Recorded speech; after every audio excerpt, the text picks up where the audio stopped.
पशुपालक भाइयों नमस्कार। मैं डॉक्टर सतीश कोगनोळे। मैं आज आपसे अर्ली एम्ब्रियोनिक डेथ जिसे ईईडी कहते हैं यानी भ्रूण की मृत्यु हो जाती है उसके बारे में अब मैं आपसे जानकारी साझा करता हूँ।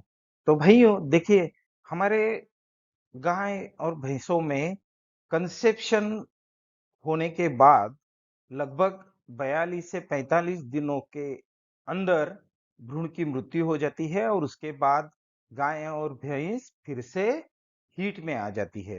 तो इसे अर्ली एम्ब्रियोनिक डेथ कहा जाता है। तो भाइयों इसके कारण कौन-कौन से हैं? तो इसके लिए बहुत सारे बायोलॉजिकल और एनवायरमेंटल फैक्टर्स है। मैं इसके बारे में आपको आगे से जानकारी दूंगा।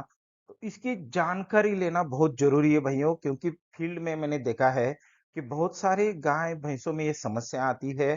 तो इसके लिए हमें इसके समाधान के सटीक मूल तक हमें जाना चाहिए, क्योंकि इसके कारण हमारा बहुत सारा नुकसान हो जाता है। तो इसके लिए बायोलॉजिकल यानी जैव शास्त्रीय और वातावरणीय जो फैक्टर्स है उसके बारे में मैं आपको बताता हूँ। तो इसके लिए एक प्रमुख कारण है न्यूट्रिशनल डिफिशियंसी, यानी जो हम उसको पोषण की कमी हो जाती है गाय और भैंसों में।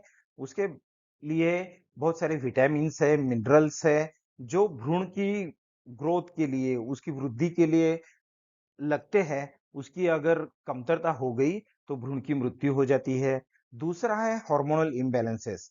जैसे भ्रूण को बढ़ने के लिए प्रोजेस्टेरॉन हार्मोन की रिक्वायरमेंट होती है।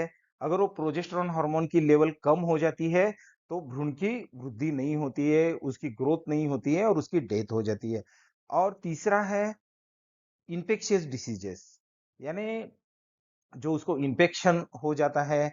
जैसे मेन है ब्रुसेल्ला, लेप्टोस्पायरोसिस और बहुत सारे रीजंस हैं। तो इसके कारण भी भ्रूण की मृत्यु हो जाती है। चौथा है, जैसे एकदम से वातावरण का टेम्परेचर जैसे समर सीजन में बहुत ज्यादा बढ़ जाता है तो हमारे गाय भैंस हीट स्ट्रेस में हो जाते हैं। और जैसे हम उनको प्रॉपर सही ढंग से उसको रख रखाव नहीं करते या हाउसिंग कंडीशन ठीक नहीं होती, तो उस वो भी एक कारण है। तो उसका इम्पैक्ट क्या होता है भाइयों? उसका इम्पैक्ट हो जाता है कि लगभग 30 से 50% का प्रेगनेंसी लॉस हो जाता है। इससे दो काविंग के बीच का इंटरवल बढ़ जाता है और हमारा दूध उत्पादन कम हो जाता है। और दूसरा क्या है, हम हम आम किसान भाइयों को ज्यादा इंसेमिनेशन करने पड़ते हैं, रिपीट ब्रीडिंग समस्या आती है, हमारे पशु वैदिक उपचारों पे ज्यादा खर्चा आ जाता है, बच्चे की बच्चा नहीं होता है और हमारा फार्म का प्रॉफिट दूध उत्पादन कम होने से हो जाता है। तो इसके लिए हमें अर्ली उसके तरफ ध्यान देना चाहिए, ताकि हमें आर्थिक नुकसान ना हो। तो इसके लिए क्या प्रबंध करनी चाहिए? तो भाइयों, इसके लिए हमें सही मात्रा में बैलेंस पोषण और मिनरल और विटामिन्स का सप्लीमेंटेशन करना चाहिए। अगर जब 45 डेज के बाद, 45 दिनों के बाद गाय या भैंस हीट में आ जाती है, तो उसका डिस्चार्ज आप देख लिए, उसमें इन्फेक्शन आपको दिखेगा। तो ऐसे डिस्चार्ज को आप नजदीकी पशु चिकित्सक की मदद से उसका निदान करवाइए और उसका उपचार कीजिए। उसके लिए हम हार्मोनल थेरेपी भी कर सकते हैं।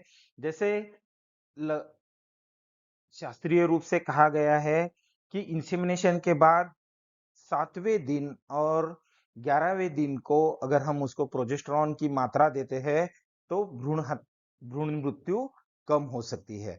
और हमें ये ध्यान रखना है कि कम से कम हमारे गाय और भैंसों में स्ट्रेस हमें कम करना चाहिए। तो इसके लिए हमारे गाय और भैंसों में ये अर्ली एम्ब्रियोनिक डेथ यानी जो भ्रूण की मृत्यु हो जाती है अर्ली फेज में, वो कम हो जाएगी। धन्यवाद भाइयों।